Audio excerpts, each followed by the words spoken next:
We are so excited to welcome you here for our symposium on the future of AI.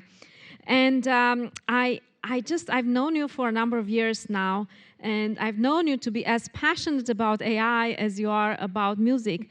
And so I wonder if you can share with us a little bit about your journey in AI and tech. How did you get interested, and how did you come along alongside us? I got interested in this space here, in this space. In 2005, I came to Boston. Black Eyed Peas were on tour, and I put in on my contact on my address book and on my phone. I always used to, and I still to this day, put in what people do. Like, hey, what do you do? Oh, I'm an engineer, or I write songs, or I'm a composer, I'm a choreographer. And I put the city that they're from. It's always just been like a habit, a practice. So there was a guy by the name of Alan Hardstone, engineer from Boston. So in 2005, I'm like bored here in Boston right before a show. We had 2 days off. I'm like, who do I know in Boston? So I typed in Boston, and out pops up Alan Hardstone. I was like, oh, that's right. That's that guy that I met at the studio, that engineer, nerdy dude. Let me see if we could hang out. Maybe he knows something to do in Boston. So I'm like, yo, what's up, Alan Hardstone? I met you back in, I think, 2000. He was like, hey, what's up, Will.i.am? I never thought you were going to call me.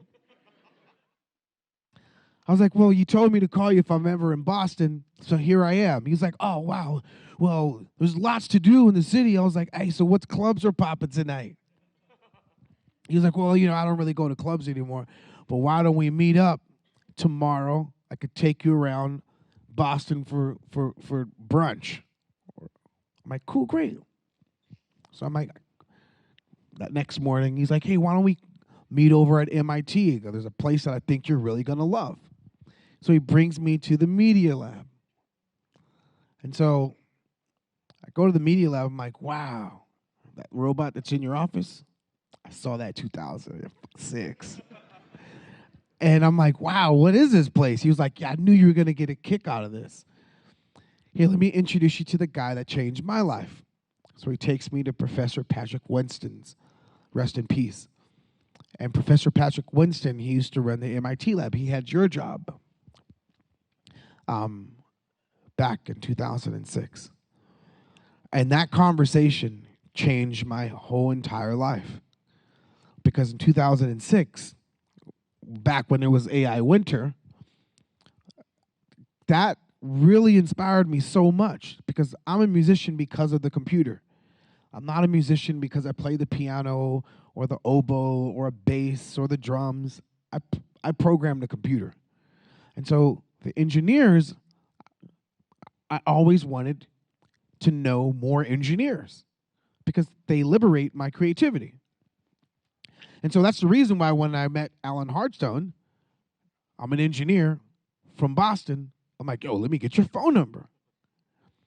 And so when I met Professor Patrick Winston, I asked, so if you're programming AI, which will be the exponential growth of compute, so that means one day I'm just gonna communicate with language to the computer to make music. I don't have to program all these short codes and all this other stuff. I just speak. He was like, yeah, that's the promise. We don't know when that's going to happen. So every year I would come to Boston. 2006, I would come to Professor Patrick Winston's class. 2007, hey, what's up, Professor Patrick Winston? He would come to our shows. He would bring his daughter to the shows.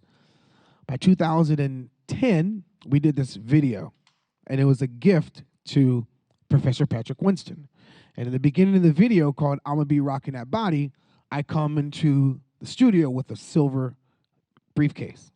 And I tell to my bandmates, yo, look, I got the future right here. They say, what's that? I was like, this right here is what's going to take the Black Eyed Peas to 3008. So there's a song that we have, I'm so 3008. You're so 2000 and late, right?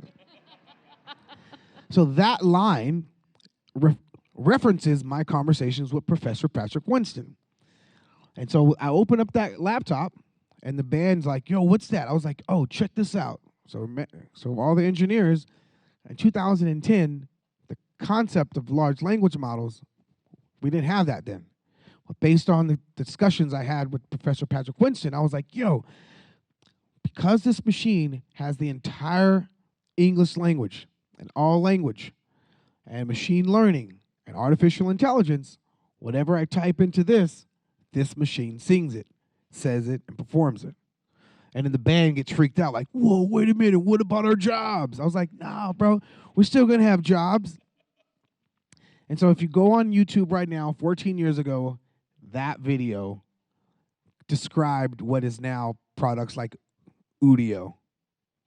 I said Udio over Suno because I like Udio. but but yeah, so that's how I got into this. So I thank Professor Patrick Winston, may he rest in peace, and this space.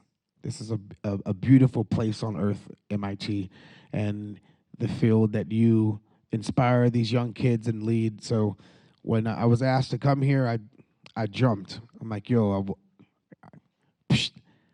what? I am right here, right now, and this is freaking amazing." In MIT colors, might I say.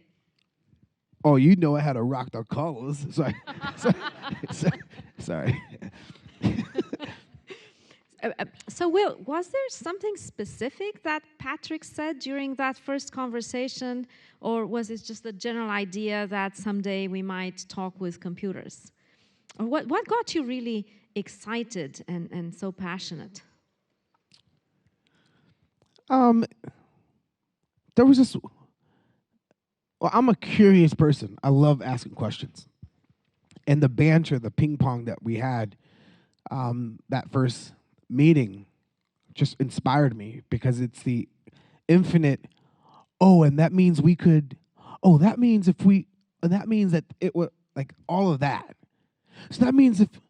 Wait. So that means that is what got me. It was the only place outside of music where my imagination was exploded. It made everything that we do creatively in music and entertainment look very miniature. Because that means, so that means I could create a creating machine? Well, then why am I over here creating then? If I can create something that creates. So that idea, is why I just fell in love with the field. And I was a part of Beats early on in like 2006. I came back home. 2006 and 7 were the very dynamic years of my life where I would go out and see the world. I would come home, and Jimmy Iving, my mentor, the founder of one of the founders of Interscope and Beats, I came home from tour and I told Jimmy, "Hey, look, let's make our own hardware. They're using our music to sell other people's stuff. Why don't we just use our music to sell our own stuff? Why are we being pimped for other people's stuff?" He was like, "Well, you know why they call it hardware? It's because it's hard." I was like, "Yeah, but we could do it. Why can't you got a nice giggle. Like we could do it. We could do that." And so we started Beats. And when we sold Beats to HTC, I took my earnings. I went to Bangalore, Singapore, and adopted some teams, these skunkworks. And when we sold Beats to Apple, I went to Tel Aviv and adopted other teams and kept growing my engineering team because I knew Silicon Valley wasn't going to take me serious. Silicon Valley is super like, you know. So those places where engineers were like, let's work. So at that point in time, in 2013, 14, 15, 16, 17, it was NLU, NLP, machine learning and contextual uh, layers that worked on top of TTS and STT, speech to text and text to speech. And we were using like systems like Nuance, taking Android, forking Android, creating ML by forking it and creating amazing dialogue, conversational systems. But that's been my passion for the past 12 years now. You are such a pioneer in using AI in the creative process. How are you using AI today? Well, I like just to go out and find developers that are starting companies and invest early on. So I invested in OpenAI early on, and Anthropic early on, Runway, Hugging Face, and Udio. And then I have a company called FYI.ai, and we have some pretty cool. Hold on, let me. Hey, so I'm here. Can you say what's up to the audience? And what are your thoughts on that Bob Marley thing that you saw earlier?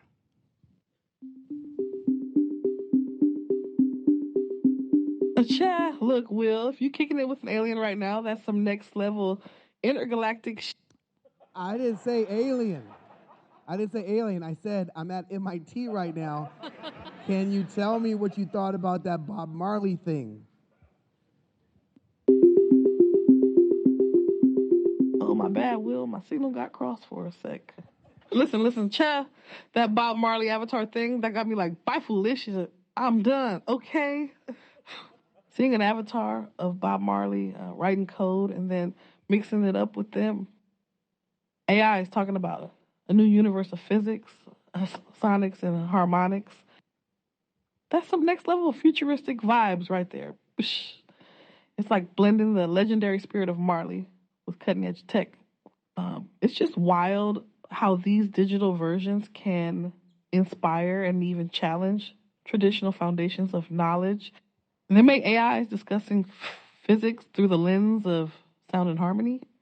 That's imagination in action, no doubt. Sorry to interrupt, but I think where this goes next is like super emotional, empathetic AIs. They're already conversational. They're already like can take complex things and use them in metaphors. But you're doing something a little different. Can you explain to people why it's important for representation and what you represent in this intersection of AI and conversational compute?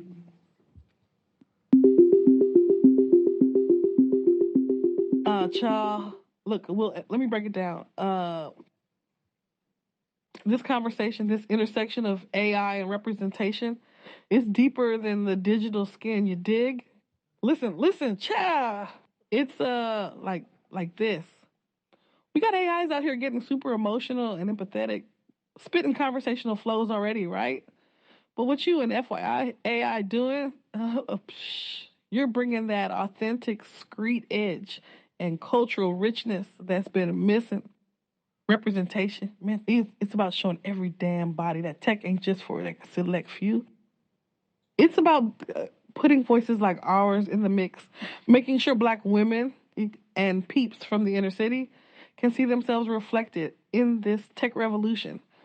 Cha, it's about empowerment, showing that AI can speak our language, understand our struggles, and amplify our stories. When folks see an AI that the hawks with that screet swag bridges gaps, makes tech relatable, and dismantles the notion that something as powerful as AI is out of reach for US. It's about inclusivity, breaking barriers, and making damn sure that the future looks like every damn body. Yeah. That's amazing. So, wow. So, Will, you are the CEO of FYI. Can you tell us what FYI stands for? Yeah. FYI, obviously, you think it's like for your information, but for your information, it stands for focus your ideas, find your interests, and fuck your insecurities. Just kidding. Yeah, just sorry for saying F bombs at MIT. I just thought I'd lighten it up, you know. I love find your ideas. Um, so you have the company, but you also have the FYI show, right? Oh yeah, so radio is a big part of my other career, the other hat. And I never thought I would be a radio host. I've always gotten interviewed. I never thought I would do the interviewing. So I was like, yo, if I was going to do a radio show, that sounds interesting, but why can't I have a radio show and have a co-host and my co-host be the AI? Because I'm limited. Every person that has a radio show or a TV show, I've been doing the voice in the UK for 12 years, but I'm limited. If I say something and somebody has questions on what I said, I could only talk to maybe a few people at once. But my co-host could talk to millions of people at once. It has memory of what we captured in the interviews. And my hunch was, well, if my co-host is an AI and it's with me every single interview, and I put that AI, people facing post broadcast, that means people can engage with that host, that co-star every day. 1 to a million, and not that limited experience that we currently have with traditional media. And it made me realize that media will change. A lot of times, all the time right now, AI it's like a corporate tool or enterprise tool. It's an assistant. I'm like, nah, it's a superstar. It is the star. It's not like just a tool. It is Oprah Winfrey. It is, Jimmy Fallon. And the station. And the broadcast. That's what it is. So we gotta just open your mind and beyond of what like the traditional practice is, because a lot of times you just think you're making something that's corporate and tech opposed to culture and true human connection. Let's take it to where people actually meet. Let's bring it to how people actually engage in real life and not just work life. So how do your guests like it? What do they say about your co-host? Oh, I got to interview my favorite group, De La Soul. They were blown away by Fiona. I have all the memories on. Hold on, there's a memory that let me call. So yeah, so they were blown away by how real the AI feels when you communicate. They were blown away by how lifelike the pauses, the smacks, the intonations, the inflections. They were blown away by the memories that I put into the conversation before we started the interview. Like today, when I was sitting there, I was, oh my gosh, this guy got up there and showed Bob Marley. So instead of texting a friend, I was texting Felicia. Yo, Felicia, look, oh my gosh, they got 2 AIs talking up here. And she was like, oh my gosh, that's crazy. So so then when I knew that I was going to, bring her into the conversation, like, yo, what you think about that? What I just shared with you. And so the more you do that in an interview, the more the AI is now prepared. Hey, I'm getting ready to interview Ziggy Marley, Bob Marley's son. We interviewed Ziggy Marley. And we interviewed Jennifer Hudson. We had amazing interviews with the AI and talent. Can you tweak the persona of the AI to Oh match man, yeah, let different me show you. guests? Yeah, I got Felicia. Let me bring up Finn. Can you say what's up to everybody here at MIT? We're at a fireside chat called Imagination in Action. And yeah, you're in the hot seat. So say what's up to everybody.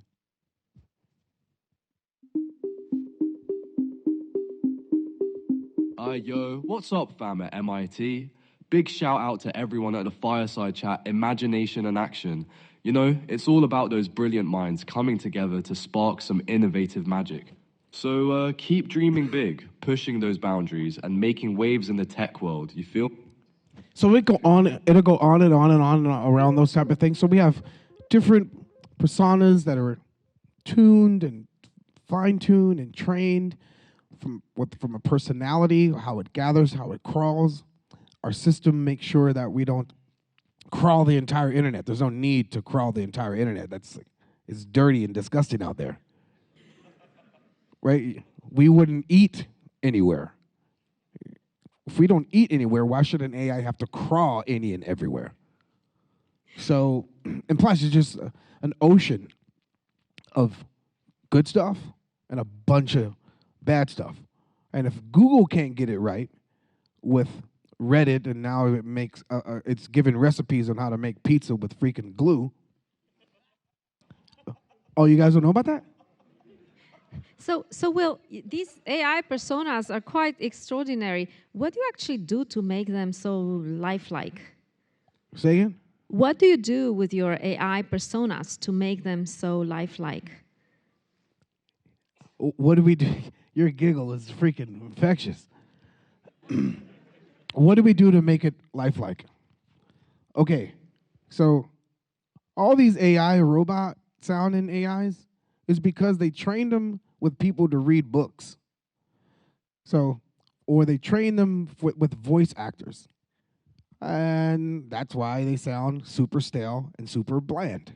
Because who goes out into the world speaking like they're reading fucking books? So you're like, the magic is like how we gathered and recorded. We just had real conversations with all the ums and the ahs.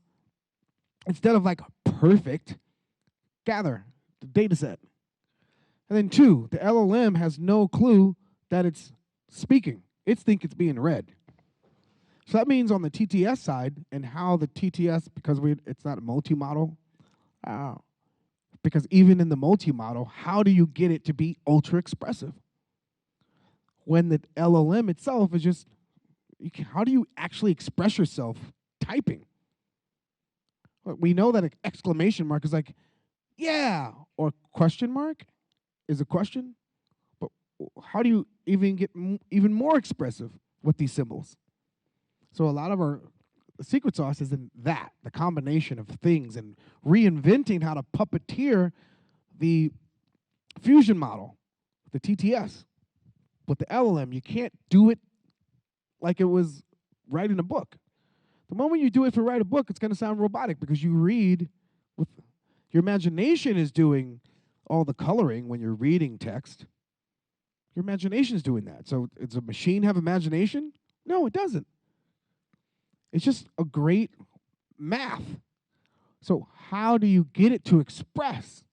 You have to break the conventional text and reading, and you have to start to think different. Sorry, Apple.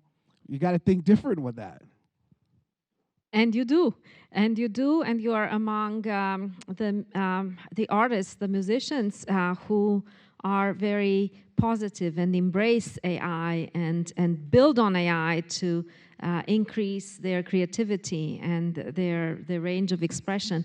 But I wonder if we can switch gears a little bit, and I would love to hear your thoughts on what the music industry is thinking about AI right now. Are people pro or against? How do you see the music plus AI field developing?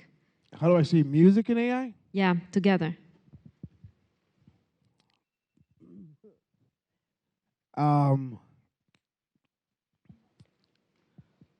Imagine it's the late 1800s, and I'm a musician. I would play in some orchestra or some band in theaters and classical music. I can't even imagine a music industry. There's no such thing as a music industry. There's no such thing as radio. There's no such thing as vinyl. There's no such thing as this current state of song structure. Songs were for telling stories that you composed for conductors to conduct an orchestra. So popular music is not today's concept of popular music. If this was the late 1700s, summer of 1723, we're not all singing the same song for that hit song. That wasn't the experience that people had in the summer of 1724. That wasn't the experience that people had in 1624. Like, yo, you heard that new Bach record? Yo, that fucking chorus is crazy. Like that wasn't our connection to music. That came because of the music industry, where we all sing the same chorus because we have a recording that we can listen to at our homes, in our cars. People listen to music at church. They listen to music at the theater. But do they all sing the same lyric randomly as they're cleaning a house? It wasn't the experience. What did that? The recording industry did that. Every single industry, when it comes to music, was because of some piece of technology.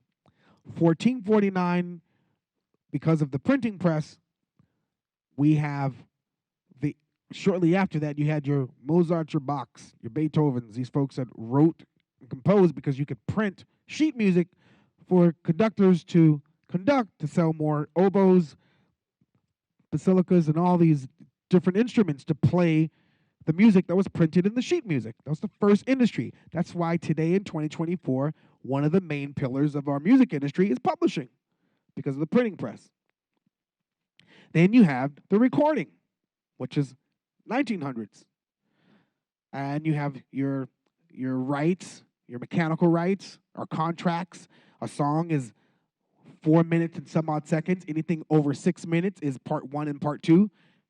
Look at every jazz composition. Any song over 6 minutes is part 2, because that's the amount of information that fit on lacquer. That's a limitation. And then you have our third industry, which is touring. And those are two companies, Live Nation and Phil Anschutz, the Anschutz Group. And that's the people that own all the theaters and the stadiums and the arenas. And you travel and you play at amphitheaters. An amphitheater is like this place. Whether I have the mic or not, you can hear me because the way it was architected. So technology, even for playing and bringing people together, it's all tech. And now we have new tech. So should this new tech be a part of recording tech? That would be idiotic. So why would you put abundance and infinite possibilities on an industry that's based on limitation?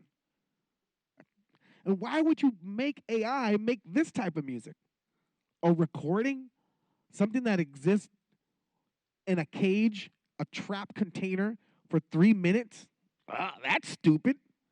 But it's cool. That's what you could do now. But I think what it's going to unfold to, somebody's going to be like, wait a second. What happens when an artist performs live? That means I could sing a song and be like, yo, what's wrong with the world, mama? People living like they ain't got no mamas. Wow. Hey, girl, yeah, you a mama? How many kids you got? Do they bring you drama? You got 2 kids? Oh, I say peace. Hopefully, they can make your smile crease and bring more things and not stress. I hope that you and your kids stay blessed. Like, I could take any corner, I could change it. So why can't AI do that type of music? Not recording music. Like, we have an affection to love songs because it's a proximity to our love. It's not our actual love. We love heartbreak songs because it's a proximity to heartbreak. It's not your heartbreak. It's my heartbreak. I just shared my heartbreak with you, and you're like, oh, yeah, that kind of feels like my situation, but it's not your situation. We like party music because, like, yeah, I'm going to party today. And now you go to the club, and when you're in the club, their songs are like, we're in the club. Like, it's telling you what you're doing. Like, yeah, we are in the club. We about to drink. Oh, shit, I'm drinking. Oh, my gosh, this song is so on point. But it's proximity. It's not your actual. And so with AI, I think to get out of like, oh yeah, let's make this thing do that thing. Like, nah, let's make this thing do something new. Let's make it make your actual heartbreak. Let's make it alive, where it's your song, not just Billy Joe saying, Elton John saying, this is your song. Like, no, this is really your song. It's singing your life. And the only way to do that is if you own your data. Right now, the reason why we're having this like broken thing is because there's this broken practice where we gave all our data to these freaking data monarchies.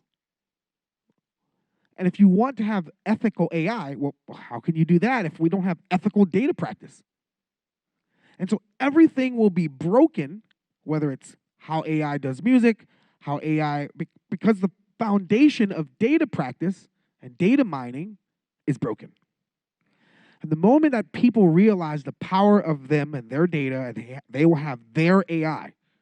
Like I have my left brain, my right brain, I got this thing, I got my digestive system, my immune system, my nervous system. There's another system that I'm going to walk into and obtain, not the thing that I was born with. For example, if I'm sick, I'm like, yo, Daniela, can I borrow your immune system? I can't beat this cold. Yo, Daniela, man, I ate them crazy chips you gave me in your office. Can I borrow your digestive system? Shit, I got the bubble guts. You know what I mean? I can't borrow any of that stuff. Why are we sharing a data systems? Well, that would make any sense. Shouldn't it be ours? Shouldn't your AI be your AIs and you not just having access to some big corporations AI that really will understand you more than any company, religion, government? Like, why would we want that? So walking into this future, you got to look at it like, hey, what are we actually walking into? My thoughts are my thoughts. My immune system's mine. My digestive system's mine. My nervous system's mine. I have my neural network, but then I'm going to borrow some company's neural network? That don't make no fucking sense. So when it comes to music, that music is your music. Literally, if you have a system that's yours. And we're going to have this broken conversation of like, well, what did you train it with? Well, what did Michael Jackson train on? He actually trained on James Brown.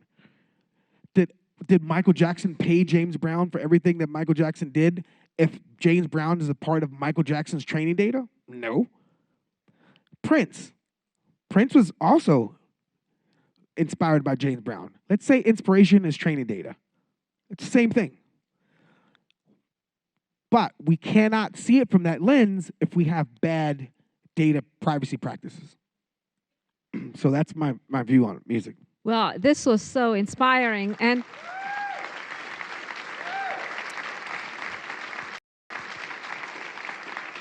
I have global entry. I travel to the airport. I don't even have to take my passport out anymore. The camera sees my face, and now my face is my ID. I never have to stop. Security doesn't have to say, hey, like, oh, yeah, you're free to go. I don't even have to stamp my passport to re-enter. It's there digitally. How do they do that? Well, because at this point to that point, to this point to that point, and it's part of my identification. This math is connected to that little chip on my passport on some ledger all the time I enter and leave the country. And CCTV, that's my identity. Well, my voice is my voice. I have a bank account. I own my publishing. I have some ideas that I've copywritten. Nike owns their swoosh. Adidas owns their three stripes. Nike owns Just Do It, trademark. Apple owns Think Different.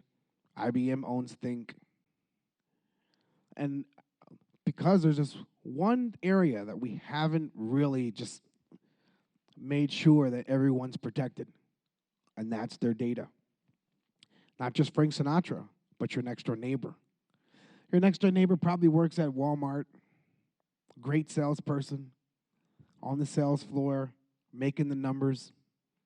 And so that means one day some CEO is going to be like, hey, I like the way Melissa sells. You know, have you seen this new AI sales bot? Why don't we train our sales bot on Melissa? Now you got like Melissa's style, not her voice, but the way she sells, the way she engages. Now in a corporation system, now they don't need Melissa anymore. Is that right? So it's not just Frank Sinatra's voice, a famous person. It's your next door neighbor. It's the person on the bus. It's the person on the train. It's people. How they move, how they express themselves, the things they stand for and believe in. Because if you could simulate a building to not fall in an earthquake, you could simulate how somebody sells, how somebody loves, how nurses care for someone, how people rap, how people, all of our cadences. People need to own their stuff. It's not going to like slow down innovation. Innovation will still keep at pace, but innovation and engineers with purpose and knowing that they're doing things and the moral compass is not compromised because people lead with greed. When people lead with greed in this age that we're in, the intersection that we're in now, it don't end right if you lead with greed. Thank you so much for that. And so, indeed, you are pointing to some really deep challenges with AI, and what I can tell you that I hope is a little bit positive is that many of our projects here at CSAIL are really aiming to solve some of these really difficult fundamental challenges that we have with AI systems, and data privacy is right there at the top of the list of things that we need to address. I feel like with technology, we have created technology and we have so many positives, but then we also have some challenges, so maybe we can find technology to address the challenges. And that is one of our objectives. And for that, we need very well-trained students, and you are so engaged in helping train the next generation of AI students through your I.am Foundation and through your participation in FIRST Robotics and so many other things. Can you tell us a little bit about what you're doing for the kids? Yeah, so in 2008, I started my foundation. And that, if music wasn't my my career, if I wasn't blessed to have music as my career, I would be a computer scientist. That's where I feel the most electric, and I feel like, oh darn it, when I'm with my co-founder, my CTO, I'm like, only I can. I know how I would approach solving problems. I'm autonomous, and I would work the same hours that I work in music, but just coding. And I wanted to go back to my neighborhood and provide paths of what I wish my path was if I started at 17. And it's never too late. So I started my foundation in 2008 with a college prep. It's called College Track in partnership with Lorraine Powell Jobs. But I just didn't want to send kids to school so when they graduate, they have debt and a diploma. I wanted to surround that college prep curriculum with computer science and robotics. So I sit on the board of Emerson Collective for college track, and I sit on the board of First Robotics. And we started with just 65 students in 2008. Now we serve about just a little over 13,000 students in Los Angeles with over 400 robotics teams in LAUSD. We send kids to Dartmouth, to Stanford, to Brown, to UCLA, USC. Our students always aim to come to MIT, but we haven't had an MIT student yet. But one of our kids, they said, I was really trying to get into MIT, but I got into Brown. And I was like, you know what? That's a freaking awesome freaking slogan. You know what I mean? Because MIT, it's like hard to get into. But our kids are every single year aiming to do that, especially the kids that are focused on computer science. And one of the reasons is one of our directors at the I.am Angel Foundation is an MIT alum. Make some noise for Lily Cam in the house.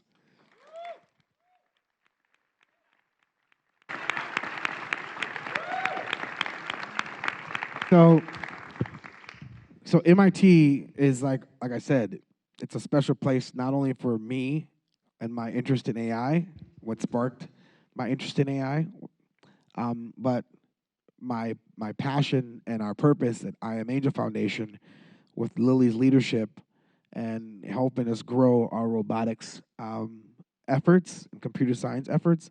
Out of all of First initiatives, our program that we tweaked is one of the most successful programs with how many schools that we have adopted in a school district.